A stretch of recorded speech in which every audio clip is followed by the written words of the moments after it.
Hello guys, welcome to my channel. This is the 43rd tutorial in this course, and in this tutorial we are going to talk about functions. We're going to understand what functions are, how we can declare them, define them, and use them in our C programs. Now, a function is basically a named unit or block of code. And what I mean by that is, if you have some executable statements in your programs and you want to put them together and give them a name, then you want to create a function. And we have been using main all along in this course, and main is a function, right? So all the executable statements that are there between the curly braces for main are a part of its body, and you call the main function by just putting its name, and the statements within the body of main get executed, right? So we're going to see how we can do that for other functions, and how we can create functions of our own choice, how we can give them names that we want, and how we can put executable statements of our own choice within their bodies. So we're going to do all that in this tutorial, but I'm going to try to keep this tutorial very simple and basic, right? Because there is a lot to discuss about functions, and functions are really very important. So we're going to take everything up in bits. So this tutorial is going to be simple. In the next tutorial we'll talk about the return types, and the parameter lists, and every other thing about functions in greater detail. But for the time being, just be patient, and even if you don't understand something, then don't worry. In the coming tutorials in this course, we'll check out everything in detail. So as you can see, I've saved a file using code blocks. I've given it the name functions. It has the extension .c, and in this file currently I have just one line, and that is the header file, the stdio.h header file on line 1. And the first thing that I'm going to do is declare a function in this program, right? So the function that we're going to declare is going to have the name myfunc. That's my_func, and you can name your function anything you want. It just has to, the name has to comply with the naming rules for variables, right, for identifiers. So you have to keep that in mind.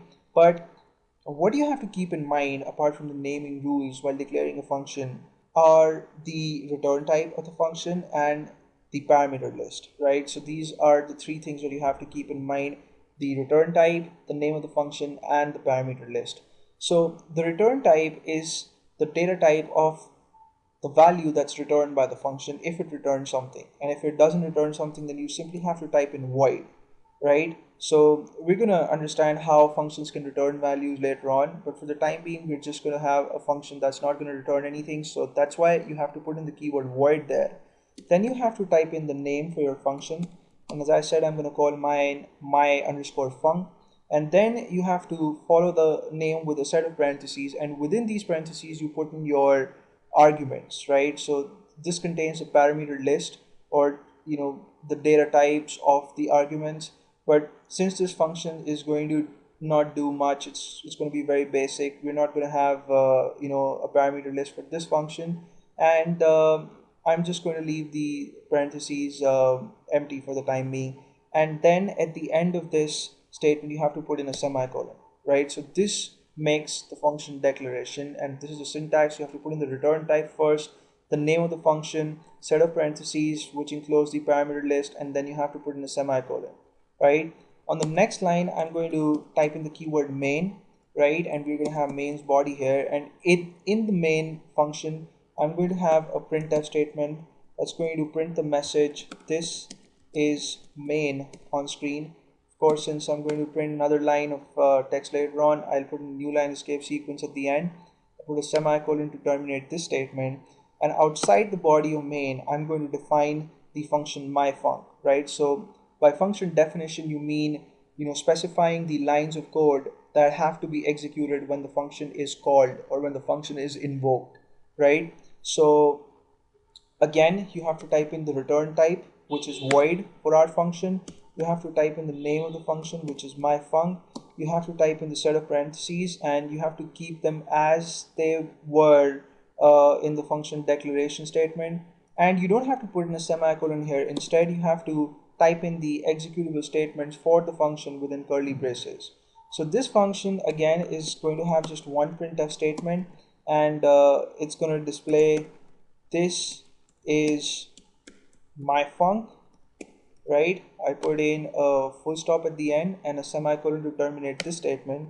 I'll save the file. And now when I click on build and run, you would see that I just get the message this is main with the new line escape sequence executed at the end on screen, right? So we do not see the result of this printf statement on line 9, right? So this function hasn't been executed, and the reason why it hasn't been executed is that we haven't called it, we haven't invoked it, we've just declared it and defined it, but we haven't told the compiler that it's supposed to execute it as well. And if you guys remember, when I spoke about the main function earlier in this course, I told you that everything that's within the main function gets executed, and things that are not within main are not executed. So if you would want this function to be executed, you'll have to put it within the main function and not the definition, but just its name, right? So I'm going to type in myfunc here, and of course the parentheses, and I'll put in a semicolon at the end, save the file. And now when I click on build and run, you would see that on line 1 I see this is main, and on the next line I see this is my func with the full stop, right? So the function has been called or invoked now. And so we've discussed three things. We've discussed how to declare a function, how to define functions, and also how to call functions within main.